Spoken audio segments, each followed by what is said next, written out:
Você sabia que a situação na Ucrânia está cada vez mais tensa? A OTAN está intensificando o envio de sistemas de armas e munições e parece mais disposta do que nunca a permitir que a Ucrânia ataque o território russo. Essa é uma linha vermelha para o Kremlin, que já alertou sobre as possíveis consequências, incluindo uma escalada nuclear. E não é só a Ucrânia que está no alvo. Os patrocinadores europeus e americanos também podem estar na mira. Quer saber como essa história vai se desenrolar?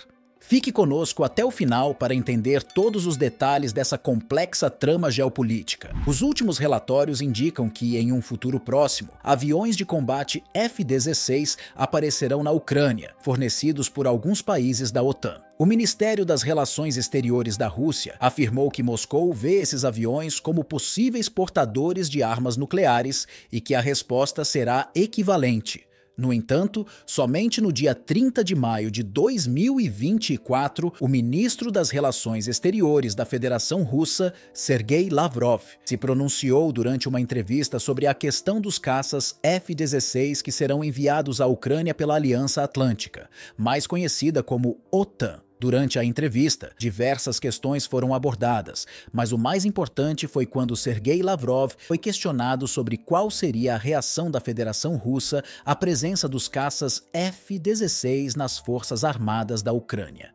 Sua resposta foi: impulsionar o regime de Kiev com armas cada vez mais destrutivas demonstra o desinteresse do Ocidente em encerrar o conflito ucraniano.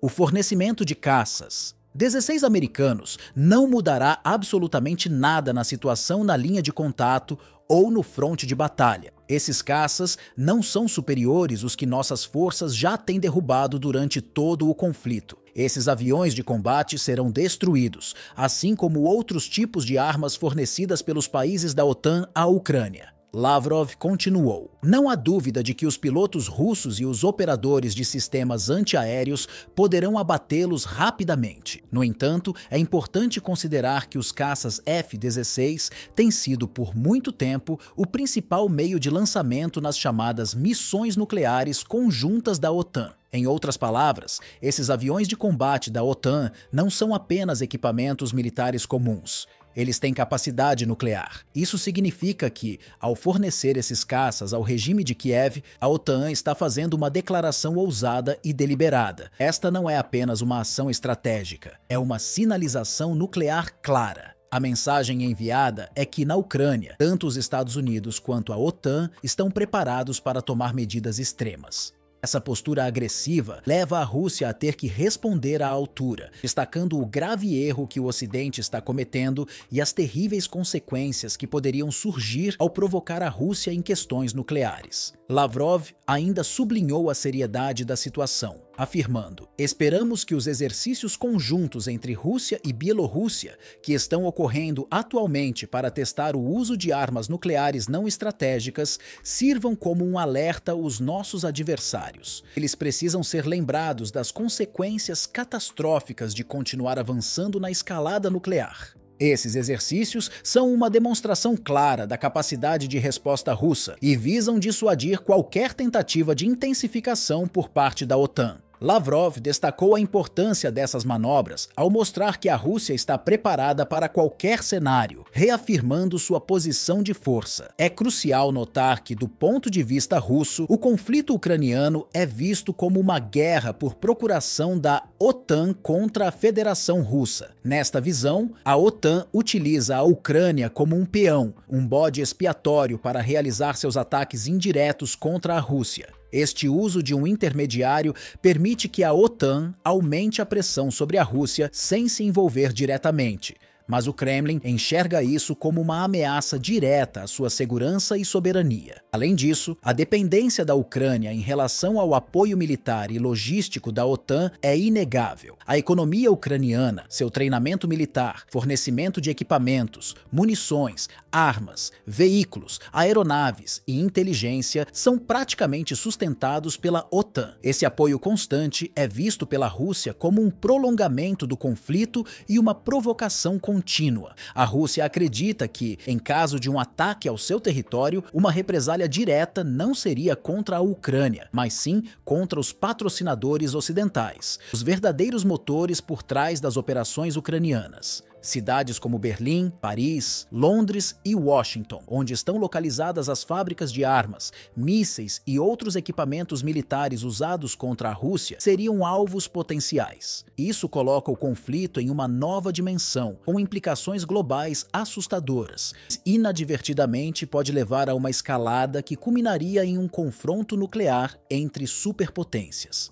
A OTAN envia à Ucrânia sistemas de armas e munições que não apenas permitem manter a linha de frente, mas também possibilitam ataques ao território russo. Esses fornecimentos são vistos como essenciais para a sobrevivência militar ucraniana, permitindo que as forças ucranianas mantenham resistência contínua contra a ofensiva russa. Entretanto, embora esses envios de armas sejam cruciais para as operações militares em curso, é importante entender que a Ucrânia depende fortemente de apoio externo, não apenas militar, mas também econômico e logístico. A economia ucraniana, severamente afetada pela guerra, precisa de auxílio internacional para se manter operante. Além disso, o treinamento militar especializado e contínuo fornecido pelos membros da OTAN garante que as forças armadas ucranianas estejam sempre preparadas e bem equipadas para enfrentar os desafios no campo de batalha. A entrega de equipamentos, munições, veículos e aeronaves é constante, formando uma linha de suprimento vital que mantém a máquina de guerra ucraniana em funcionamento. A dependência da Ucrânia em relação à OTAN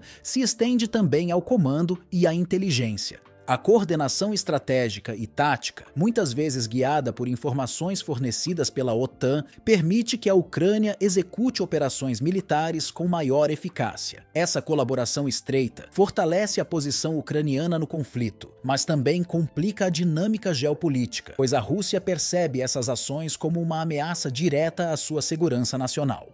Diante dessa situação, a Rússia já não considera uma represália nuclear contra o território ucraniano em caso de um ataque ao território russo. Em vez disso, Moscou vê como alvo os patrocinadores ocidentais, que fornecem o suporte material e logístico necessário para que a Ucrânia continue a resistir. As fábricas de armas, mísseis, tanques e outros equipamentos militares em cidades como Berlim, Paris, Londres e Washington são vistas como alvos estratégicos, pois são esses locais que sustentam o esforço de guerra ucraniano. Essa perspectiva leva a uma escalada extremamente perigosa, com o potencial de culminar em um conflito nuclear entre superpotências. A Rússia poderia considerar um ataque preventivo contra toda a infraestrutura militar da OTAN na Europa, visando neutralizar a capacidade de resposta antes que esta possa ser mobilizada.